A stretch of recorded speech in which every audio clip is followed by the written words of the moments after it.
Rural Americans deserve access to the best of what our nation has to offer, especially health care. Across every state and every community, America's rural hospitals are the first line of defense, protecting our families, neighbors, and loved ones. No matter where you live, hospital care doesn't clock out. They're there 24 hours a day, 7 days a week, 365 days a year. Each year, America's over 5,000 hospitals care for millions of patients, providing 24/7 emergency care, delivering babies, cancer treatments, and other life-saving care that patients rely on. Behind every one of those patients are doctors, nurses, and caregivers working tirelessly to keep people healthy and safe. Hospitals are our community's lifelines. They employ our neighbors and keep our families healthy. But now, some in Congress are threatening access to care. Tell Congress, protect patient care to keep America strong. Don't cut rural health care. Listen, all you New Yorkers. Taxi! Okay, we're looking around. This is the 77 WABC minicast. You can see Ronnie Duguay singing this to Palin on the beach somewhere in Jacksonville, right? He's been cold. She puts a blanket on him. When I'm cold, you warm me. Sarah smile. You know, the one good thing about this, well, there's many good things. I shouldn't say the one good thing. There's actually more pros and cons about this tweet that I sent out yesterday that has made every Democrat in this city and state crazy. Shows you they're just complete lunatics. Is that I did pick up 10,000 followers yesterday. I never promote my Twitter, and I was banned for 3 months. But at Sid Rosenberg 19 trended yesterday. I actually trended. Now up to 1.2 million views, that tweet at Sid Rosenberg 19, if you want to follow me. But Palin is just a great lady. Don't forget, she was almost a vice president, her and John. And she's had a great political career. Now I guess she's mostly a hockey mom and helping Ronnie. And we're going to find out. Go live to Alaska, where it's very early and something tells me very cold. Sarah Palin, good morning, sweetheart. How are you? Hey, doing great. Good. I'm glad to know I'm not the only one who picked up on your tweet on what you posted yesterday. I read what you'd written, and I said, bingo, exactly. Somebody needs to call this out, not being disloyal to our president, but call out this misaligned and ill-advised partnership between the president and your mayor there. And I got a hold of you and said, good on you for calling this out. And that's why you got those new followers, I'm sure. Well, I think so, too. And thank you. You did reach out to me. It meant a lot to me, obviously. I mean, we did talk last week, too, when Ronnie was on. But getting back to that tweet yesterday, you know, Sarah, that I've been really upset. And no one has more respect for Trump than me. We're close. You know me and the president are close. I love him. He loves me. And everybody keeps telling me the same thing. Sid, you don't get it. I don't get it. Give me a break, okay? He's playing chess. The kid's playing checkers. He's got a grand plan. All I've seen is 2 Oval Office meetings, a smiling president, an unhappy mayor, a president willing to give this mayor maybe billions of dollars for federal housing, and a mayor that at every opportunity rips President Trump. He calls his administration evil, whether he's talking about ICE or this Iran operation. So I don't know. I think I know Trump pretty well. I think I'm a smart guy, Sarah. What the hell am I missing here? Well, you know, you recognize that Trump is the deal maker, but it's not disloyal to remind him and even pressure leadership to keep an upper hand and not let opportunities or opportunists hijack the agenda, and highlighting, giving accolades to a mayor who is kind of opposed to just the core principles of what we elected on the national level is it's really inconsistent, and it does frustrate those who have put a lot of trust in that position of influence that our president is holding. Of course, the White House, the president in the White House, that is the boldest, biggest platform of influence in our world. So, you know, that influence, it can't be squandered, I believe, on those who, as I say, are opposed to the core principles that we're all working for. And a far left socialist mayor does oppose those core principles. Everyone, Sarah. Everyone. I don't think they agree on anything. They talk. There's a beautiful word. It's called affordability. Okay. Everybody loves that word. You know who created that word? Well, you do. The Democrats, right? They screwed us. Inflation was over 9%. Goods were way too high. Interest rates were through the roof. Joe Biden basically bankrupted the whole country. So now we have a affordability crisis. So anytime someone says affordability, like Mamdani likes to say, and Trump uses the same word, now we're on common ground. Not one word, okay? Outside of that, these two don't agree on anything. And Mamdani walks away after 2 meetings, like you said, at the White House, the biggest and most important boardroom anywhere in the world, and he's smiling. You know, he's just having a grand old time. So again, I don't know if Trump, Sarah, thinks that eventually he'll wear Mamdani down and he'll be okay with Kristi Noem and Tom Homan with ICE. I don't know. I don't know what he's thinking, but there's got to be some plan. Let me get back to this operation in Iran, though, Sarah Palin. Mm-hmm. I love it. 47 years, way too long. This all started in 1979. President Trump did not start this war, but unlike the last 5 or 6 presidents, he's decided he's going to finish this war. Why can't people understand that? Well, yeah. Now, I'm coming from a position of not having vacillated at all when I say no war. I don't want war. I that I do have broader loyalties with the president, so I'm going to trust the steps that we're taking here. But I hate war, and I'm not a hawk. But having said that, we're in it, right? And we can't blame Trump for where we are. It was Hillary who gave Iran allowed them the uranium, right, to increase nukes. We gave Obama, he's the one who gave billions to fund the nuke program in Iran. We gave, Biden gave the same billions of dollars to Iran they used it to increase funding for their nuke program. And Trump, by the way, not just the nuke program, but when Biden gave him, really what he did was he gave him back $6 billion. They didn't even need it. They had already made so much money on oil from China, Russia, all these countries. They're able to fund the Houthis, Hezbollah, and Hamas. So when people say Joe Biden is pro-Israel, well, congratulations, Mr. Biden. He caused October the 7th. So it's not just a nuclear program, but all these Democrat leaders you're talking about, Sarah, they actually were the ones who actually enriched Iran to the point where they became this terror leader in the world today. Right. So Trump fought that, and he did before he was even president. It was in September of 2015. He and I keynoted a big rally on Capitol Hill, the anti-Iran bill, and we were reminding the public how dangerous it was for Iran to take steps closer and closer. And Obama had a deal going with Iran that was going to really destroy that ideal and that goal that we needed to have, and that was to not allow Iran to grow that program. So, he fought it, and where we are today, though, is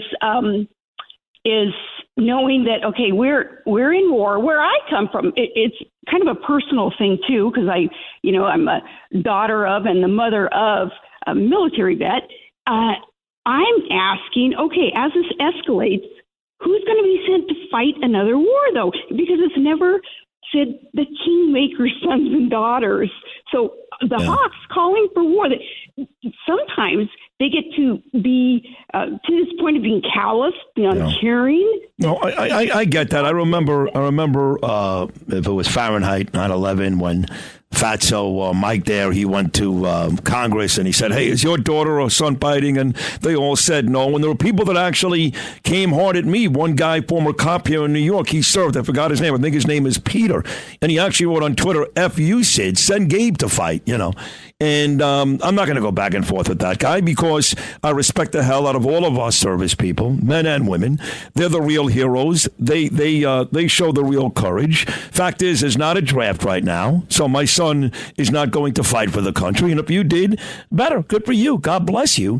So So I understand to a certain point where you're coming from, Sarah, but sometimes I do get upset when people in that position get angry with civilians who think we need war to fix something, even though we're not going to fight. Okay, so where I further go with that is it's not just about, that individual calling for war if their kid's not going to be sent over there, we're using that as an example. But I'm talking about the treatment of our vets today, how our vets are still sent to the back of the bus. They still have to deal with this VA system that is a mess. They're still underpaid. Agreed. They're still being expected to spend their own blood, sweat, and tears and treasure for others. So it's the treatment of our vets. This go around, this war. No, I agree with that. And I can tell you this, in New York, we talk about de Blasio. He's the worst mayor ever. He came after me on Twitter last night, which is hilarious. You saw that, Sarah? And now you got this guy. So nestled in between these two was this guy named Eric Adams, who walked out of Gracie Mansion like he was Rudy Giuliani because the guy before him was so bad and the guy after him was going to be even worse. But it was during Eric Adams' reign in this city where our valued vets were sleeping on park benches while illegals were staying in five-star hotels. Right. And most concerning for me when it comes to our vets and the treatment of the results of the treatment of our vets is we still are haunted by that stat that shows 22 vets a day are committing suicide still. That stat has not improved. So this go around, this war, I just want our leadership to assure the public that they are ready and willing and able to take care of our vets and our active duty troops. This time. There has to be a manifestation of respect shown to these guys because we're counting on them. And I don't know how you feel about what's going on in terms of an escalation. Do you think it's going to get bigger and broader and boots on the ground? What do you think? I mean, look, I'm not Pete Hegseth. I'm not Marco Rubio. I'm not Trump. But I consider myself a pretty smart guy. I think that the president of the United States will do everything he can to make sure that's not the case. But for me to definitively say here today that's not going to happen would be irresponsible and stupid. So like you and like many others listening right now, the last thing I want is our men and women, boots on the ground, dying someplace else. That's the last thing I want, even though I think this is a very noble mission. But could it happen, despite what the president is saying right now? Absolutely. Well, and I'm glad that you're saying that, and it's absolutely, that's where we need to be, is not wanting the boots on the ground. We don't want this escalating. And you know why not? Because as of the State of the Union address the other night, we cannot even count on Congress, the Democrats in Congress, even giving lip service anymore that America's interests are going to come before foreigners, or, when we talk about open borders, our interests are going to come before illegal aliens, because those Democrats refused to show their support for America's interests first. So that kind of bleeds on over to this bigger issue of war and whose interests are going to be met. I have to believe that the administration and the majority of Americans, we understand what we need to do. And, hopefully this is, it's short. Hopefully it's very impacting, the shock and awe and everything else that we need in order to win. But, when you consider that on the other side of the aisle, there's no commitment towards that, as evidenced by their action even in the State of the Union. Well, that's part of the problem is, even if Trump ensures what you want, we all want that, okay? Every decent American wants the VAs to be treated better, our veterans coming home now from this conflict in Iran treated better. The problem becomes, Sarah, is that Democrats, they'll never admit this, but trust me, they're so mad at Trump, they're so mad at this conflict that they take it out on the vets. The vets to them become part of the problem. So if, God forbid, Marco Rubio or J.D. Vance or Ted Cruz don't win in 28, which I don't see happening, I just don't, because I have no idea who the Democrats are going to run. But if one of these Democrats, by a miracle, wins this, then they're not going to take care of our vets, because they're going to look at these vets like the Vietnam guys like, Oh, you were the ones who fought that war for Trump. They can't seem to actually make the two mutually exclusive. Does that make sense to you? Well, it does. I think that they forget the humanity of all this, the humanity being, our most valuable military asset are the human beings, our troops. They're the ones, who are putting it all on the line for us. And yet they're punished, Sid, for what it is that they're asked to do. And I think that that's absolutely a shame. So, when even congressional lip service can't be counted on with the Democrats to let our vets know that, and every other member of the American public, that it's our interest that'll come first, that frustrates and kind of puts questions in the public's mind about, wait, what are we doing if those whom we are electing can't assure us that we're coming first, our interests? This is the great Sarah Palin. God, I wish she was still in government. I know I tell you that all the time, Sarah. I tell it to Ronnie, too.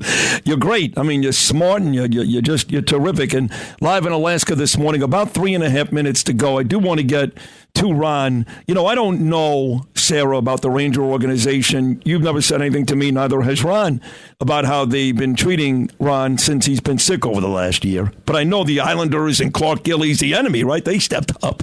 And something tells me, and again, you guys said nothing to me, but something tells me the Ranger organization has not bent over backwards for Ron. And I say this all the time. I became a Ranger fan in the late 1970s, early 80s because of Ron Duguay, okay? Not Mark Messier. He came along 15 years later. I had a number 10 jersey. I wore that everywhere I went. I started hating Mike Bossy, Trottier, and the Islanders, all because of your guy, Ron Duguay. He made me the huge Ranger fan I am today. And when you talk about the all-time greats, he doesn't have 400 goals, but he did have a 40-goal season in Herb Brooks' first year. I think the Rangers, if they have, great. But if the Rangers have not gone out of their way to help out Ron Duguay, and I know they listen, and the whole city listens, then shame on them. That's all I'm going to say, Sarah. Well, we have that in common. I became the biggest Ranger fan 4 or 5 years ago when I met Ron, and he converted me on over to understanding why the Rangers are just absolutely iconic. But the Ranger organization, or MSG, Madison Square Garden itself, did screw over Ron. And I hate to be so blunt about it, but Ron specifically, this is what happened precisely. He didn't take the jab. So when he was working there in MSG, of course, okay, you can't come in the building, period. We can't hire you anymore. You're not going to be working for us. You're not going to be an ambassador here because you're not taking the jab. Well, now we find out, in hindsight, Ron was right. He didn't have to take the jab, and there could be some real negative ramifications for those who did take the jab. So anyway, he was punished for not taking the jab. At that same time, we met and started dating, which became kind of a public thing. And, there's rumors that part of a woke organization, they're not going to look highly on someone who is hanging out with somebody who is anti-woke. And, he's just, bless his heart, he doesn't need this. And yet, because of politics, the guy has been kind of, punished. Yeah, he's been screwed over. I think that's cheesy, though, because I think more and more of the public, they're just tired of and frustrated with woke organizations that, it's biting them in the butt, go woke, go broke. And Ron's just been on the opposite side of that, but I think more and more people are understanding that he's in the right. He's just a good, independent, hard-working athlete, and he's not into all these politics. 100%. So in the final 45 seconds, I got it wrong, but you were brilliant again. I love having you on. I think you're terrific. I do. The papers made it sound like he was dying, like he's done, And then I brought him on, and you were listening in Alaska. He was on live from Florida. He sounded great. And I think we've texted almost every day since. And, he shares my Instagrams. I share his. He looks healthier. He's getting back on the ice again. So from what you know, Sarah, and I know it's difficult. You're in Alaska. He's in Florida. But from what you know when you see him, my hope is that he's doing at least a little better than what the papers and People magazine told us last week. Yeah, so in these 14 months, there's ups and downs, and he's had some real close calls where, he's been down 40, 50 pounds, feeling absolutely lousy, and, you think, oh, my gosh, how's this? And then he pulls through, and, here he is today. He's strong. He's still doing his alumni tours out on the ice. He's still skating hard, and pushing through. He's still really hot. He still looks great, and that's impressive. He's a great example because he's taking care of himself, through all this. Yeah. So, he has more faith than any other person I know and more optimism, just believing that he absolutely is going to pull through by the grace of God. I love both of you guys. I really do. I love Ron Duguay. I love you, Sarah Palin. You're terrific, and I love when you come on the show. That was an important conversation, too, about the vets, which you actually initiated. So thank you for another amazing appearance on this show. Enjoy your day in Alaska today, and you and I, my friend, will speak again very, very soon. Great job, Sarah Palin. Thank you, sir. Appreciate you. Oh, come on. God bless you. Appreciate you, too. That's our friend Sarah Palin. She really is great. She is terrific. And she's been really, really big for Duguay in this battle against cancer. We'll come back and we'll wrap things up on this Tuesday morning show of Sid and Friends in the Morning. Rural Americans deserve access to the best of what our country has to offer, especially health care. Across every state, every community, America's rural hospitals are the first line of defense, protecting our families, neighbors, and loved ones.